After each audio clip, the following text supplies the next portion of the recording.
दयाबेन की वापसी तारक मेहता का उल्टा चश्मा में कब होगी, इस सवाल पर अब तक हर कोई जवाब ढूंढने की कोशिश कर रहा है और हर किसी की उम्मीद बस कायम है कि दयाबेन कभी ना कभी तो लौटेंगी। लेकिन अब फाइनली असित मोदी ने कह दिया है कि शो में होने वाली है न्यू दयाबेन की एंट्री। क्या कुछ डिटेल्स है, चलिए आपको बताती हूँ। नमस्कार दोस्तों, मैं हूँ ज्योति नाहक और स्वागत कर रही हूँ आप सभी का शुद्ध मनोरंजन में। दयाबेन की बात की जाए तो भाई 2017 में उन्होंने मैटरनिटी लीव लिया और उसके बाद से वो मैटरनिटी लीव इतना लंबा हो गया है कि अब 2021 आ चुका है, लेकिन दयाबेन के आने की कोई आशंका नजर नहीं आ रही। हर बार असित मोदी से ये सवाल किया जा रहा है, जो शो के प्रोड्यूसर हैं, उनसे ये पूछा जा रहा है कि कब आखिर दयाबेन लौटेंगी, लेकिन बार बार यही रिएक्शन आ रहा है कि अब तक कुछ फाइनलाइज नहीं है। दिशा वखानी की जो टीम है, दिशा वखानी के जो फैमिली है, वो अलाउ नहीं कर रहे हैं। दिशा भी बहुत सारे डिमांड्स के साथ वापस आना चाहती हैं एंड ऑल दैट स्टफ। कुल मिलाकर वापस आने की कोई आशंका नहीं है।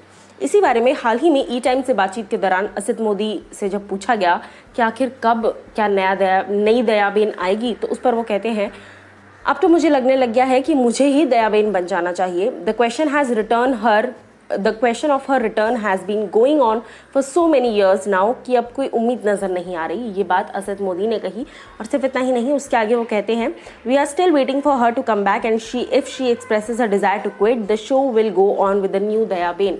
यानी कि कुछ नहीं तो एट द एंड यही होगा कि शो को नई दयाबेन ढूंढनी पड़ेगी। और पहली बार मैं आपको बता दूं, ये बात इंपॉर्टेंट इसलिए भी है क्योंकि असित मोदी ने इसके पहले कभी नहीं कहा कि हम न्यू दयाबेन ले आएंगे। ये पहली बार है जब असित मोदी ये बात कह रहे हैं कि कुछ नहीं हुआ तो हम अब नई दयाबेन को जो है शो के अंदर लेके आने वाले हैं।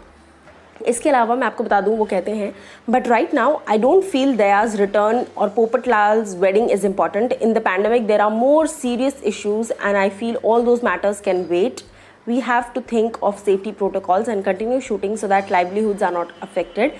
Also, the biobubble format is quite effective and if we get permission for it, I would like to work in that format. ये बात उन्होंने कही है। उसी के साथ साथ मैं आपको बता दूँ, बायोबबल बहुत पॉपुलर हो रहा है इस वक्त। इंडियन आइडल भी बायोबबल में शूट कर रहा है और हर कोई बायोबबल में शूटिंग कर रहा है। क्या कुछ आप कहना चाहेंगे दयाबेन की एंट्री को लेकर या रिप्लेसमेंट ऑफ दयाबेन को लेकर, ज़रूर बताइएगा। और आपके हिसाब से कौन है जो दिशा वखानी के किरदार को, दयाबेन के किरदार को ज़्यादा बेहतर निभा सकती है, ज़रूर बताइएगा।